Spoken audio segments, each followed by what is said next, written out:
Hey, aloha. My name is Eric West with hawaiirealestate.org. Here's your top 10 things to know when you come to Maui, Hawaii.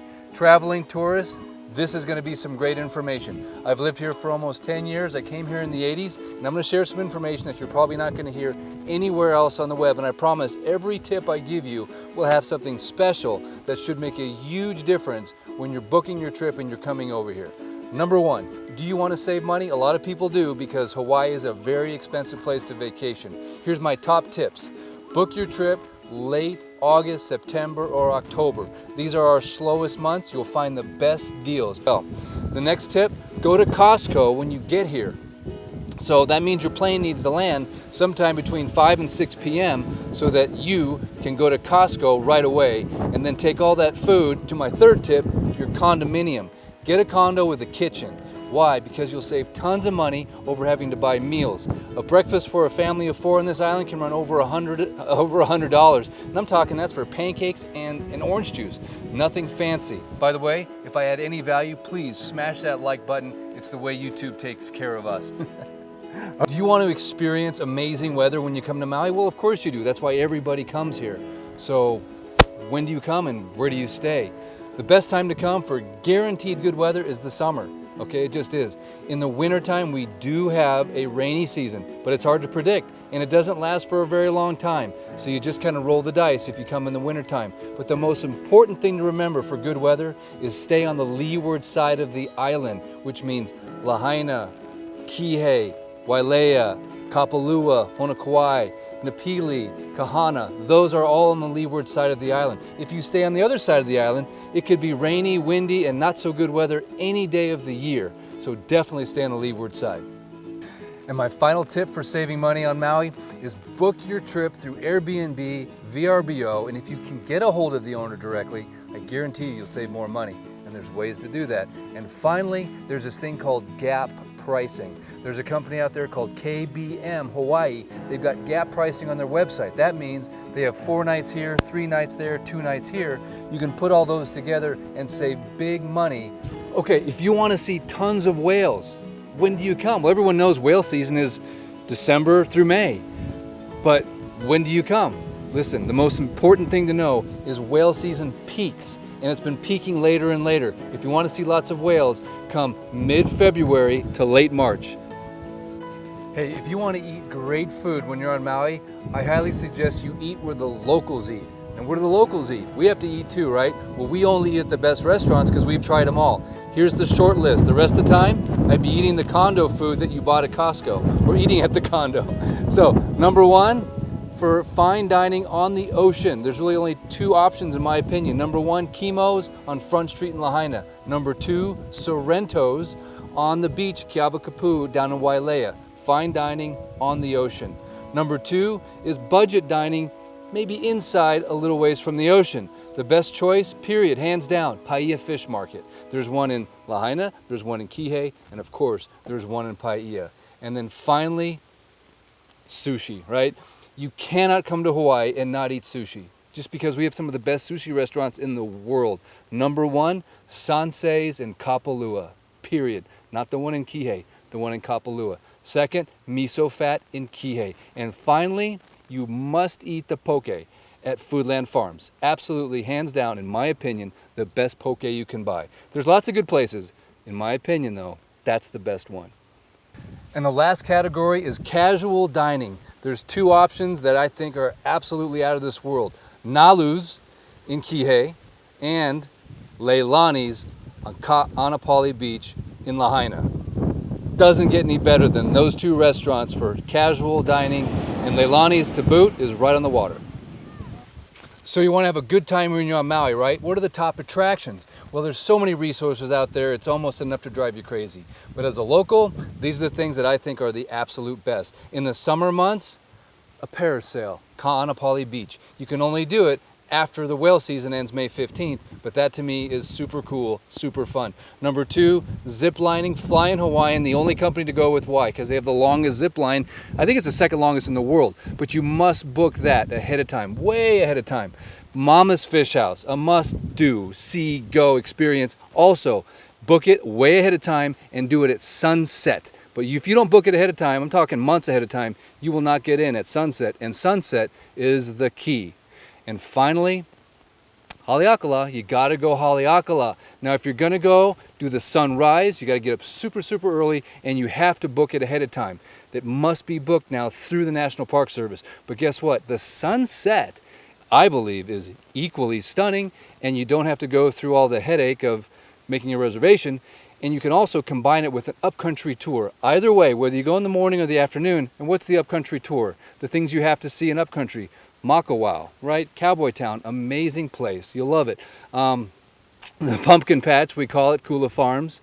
The Tedeschi Winery, and then on your way back or to Tedeschi Winery in Ulapalakua, you have to pull off on the side of the road and look at the unbelievable fishbowl view where you have everything. You got Molokai, Lanai, Molokini, Ko'olave, West Maui's. It's like the most amazing view you'll see in your whole life. At sunset, it'll blow your mind. Check it out. All right, tourists, who's ready to go on an adventure? Everybody wants to go on an adventure, and you can do a real adventure when you're here on Maui. What do I mean by that? Well, you can go all the way to 2 different islands. You can go to Lanai on a ferry that leaves many times every day from Lahaina. Very cool trip. You can also go to Molokai. I would highly encourage you to go to Molokai. Take an airplane, because the ferry shut down, and just go check it out, either Quanakakai, where the airport is, or you can take another type of a smaller airplane over to the actual old Hansen's disease or leper colony. A really cool tour, and just the sights and sounds of Molokai will blow your mind. And finally, Hana. Hana's sort of like its own island, even though it's on Maui, but I'd highly recommend doing that trip. And a tip for you is do it counterclockwise. Go the opposite way that everyone else goes. Go through Ulapalakua and then hit it from that angle. And the good news is you'll see all the attractions that are around Hana. When everyone else is trying to get there before the sun goes down, you've already knocked them all out. Okay, let's talk about beaches. That's what Maui's about. That's what Hawaii's about. There's so many, and they're amazing. So which ones do you go to? You'd be surprised how many people come here and they just go to 1 or 2 beaches. In my opinion, you should check out the best that are out there because they're stunning. And I would start on the north side of the west side, basically Kapalua Bay, Napili Bay, and then Honokiana Cove. We're going to talk more about Honokiana Cove in a little bit, but those 3 coves, now Honokiana doesn't have a beach, but the beach at Napili Bay, the beach at Kapalua Bay, stunning.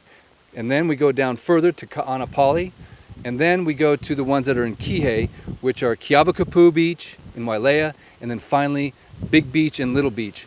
Those are, to me, the absolute must-see. You got to go see those beaches while you're on Maui. Make a list, check them off. You'll be glad that you did. All right, who wants to go to Turtle Town, right? Everybody wants to go to Turtle Town, even though I don't really think Turtle Town actually exists. But I will tell you all the best places to see turtles. Are you ready? You don't have to go on a boat to see these. You can literally drive to them, put on your snorkel gear, and you're going to be swimming with turtles in no time. Number 1, Honokiana Cove. It's right in front of Napili Point condominiums. You park right off the street. There's a public access point. You can't miss it. And you will be amongst more turtles than you've ever seen in your life. Number 2, Black Rock Kaanapali. And number 3, Ho'okipa Beach. But only go to that beach when it's not wintertime. In the wintertime, waves will be way too big. But in the summertime, there's tons of turtles in that area. And I guarantee you, if you can't make it to those 3 spots, just keep this in the back of your mind. Go to where the rocks are. Go to where the points are. The turtles love to feed on that stuff. Now, don't feed the turtles, don't touch the turtles, and don't chase the turtles, but just go to where they're feeding and you will find them. They're always on the points and the rocky areas. Okay, you're getting close to the last day, or it is the last day of your vacation. What do you do? Hey, there's a great little scenario I love to put together for people for their last day on Maui. Number 1, your flight's probably going to be later on in the evening, so you have sort of a whole day. It's a great time to go check out Iao Valley over in Wailuku. It has this beautiful spire. It is one of the most awe-inspiring places you're going to see, I think, in the world. And then you can go over to Kanaha Park, which is also, some people call it Airport Beach. It's right next to the airport. So where you take a right to go to the rental cars, it's just keep on going and you'll bump right into that park. And it's a beautiful place to go hang out. Matter of fact, it's great for windsurfing, kite surfing, and even stand-up paddleboarding. But that's a great way to end your vacation. And on a final note, if that flight is at night, which it usually is, I highly encourage you, take it easy that day, right? Make it a virgin daiquiri and a virgin margarita. Don't party, drink lots of water. And my final tips have to do with safety and staying out of trouble. You know, no self-respecting tip on Hawaii video would leave this topic alone. Number one, the ocean is a dangerous place. It really is. Respect it, honor it. If in doubt, don't go out, as they say. Always have a flotation device. Always go with somebody as a partner. Don't go out by yourself. And literally, if it looks like something is not good, like high winds or high surf, don't go out there. But even if it's calm as the day is long, bring a flotation device. Be safe. The second thing is wear tons of sunscreen. If you're coming from the mainland, you're not used to this, equator sun. Put on lots of sunscreen. Even those of us that live here, we use sunscreen every single day. Lap it on. Don't forget, even a half hour in the sun can burn you and ruin your vacation. And finally, stay hydrated. Drink tons of water while you're here. And of course, we cannot forget the bonus tip. I always give a bonus tip. Why is that? It's just something that I'm really stoked about that I like to share, and that is surfing. A lot of people want to come over to Hawaii and they want to learn how to surf. What's the best way to do that? Number one, take a surf lesson. Number two, have a company like 808 Boards deliver a surfboard to your hotel or condo, and then ride it the whole time you're here. When you're done, they'll come pick it up. And then finally, stick to the west side of Maui, because we've got very sort of beginner, intermediate waves over here that you can absolutely learn to ride on your own. It takes time, it takes practice. And the final tip is, if you're a little bit older, start on a paddleboard. And it's a great way to get into surfing without having to lay down and crank your back and most people can paddle all day long, but not everyone can do that kind of paddling all day long. So if you're a little bit older, or you just want to take a shortcut to surfing, get on that paddleboard. Oh yeah, one last thing.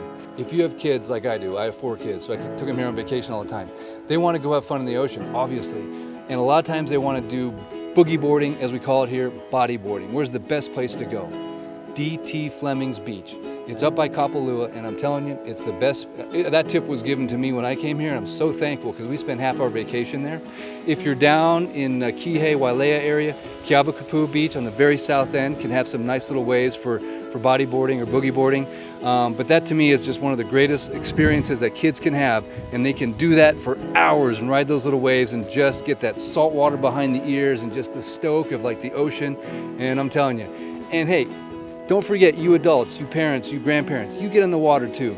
There's something about the minerals, there's something about the sun, the spray, the ocean. It invigorates you. I don't know if we came from the ocean or whatever, but you will feel so much better when you come out and just get that water on you and just let a couple waves take you out.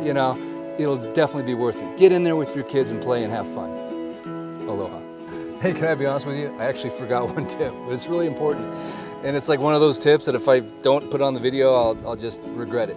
And that has to do with the unfortunate topic of car sickness and getting seasick. And a lot of people, it happens to when they come here. The 2 places it happens on the road to Hana, and if you book a snorkeling trip or a fishing trip. And it's something that needs to be dealt with because it can ruin, what should be a good time. The best advice I've been given by boat captains is this. Number one, eat. Do not think to yourself, oh, I might get sick, so I'm not gonna eat. Eat. Pass on the coffee though, but eat a good breakfast. Bring food with you, especially on that road to Hana. Also, taking Dramamine, but don't take too much. One boat captain told me he tells everyone to take half the dosage. It's still effective, but you don't fall asleep if you're sensitive to it. And also, there's the ear patch and different things you can get from your doctor, but definitely stay full of food. And if it looks really rough out there, you don't have to go, right? You can check with the captain and say, hey, is it gonna be really rough today or what? But normally, especially on the west side of Maui, it's pretty darn calm, generally speaking. The only exception is if you go fishing. If you go out for a 1 or 2 hour trip, it's gonna be rough out there. Hawaii has got rough water, so if you're gonna go for that commercial fishing trip, you better get ready, and they won't come back in, right? So if you're sick, they will absolutely just make you stay on the boat until the fishing trip's over. So be ready for that. But eat and take something. Even if you don't think you're going to get sick, still take something to be preventative and just to be 100% like good insurance. Okay, hope that helps you guys out. Aloha. If someone you know is looking to buy or sell real estate in the state of Hawaii, send them my way. I promise I'll show it to them through the paradise glasses. My website, hawaiirealestate.org. Mahalo.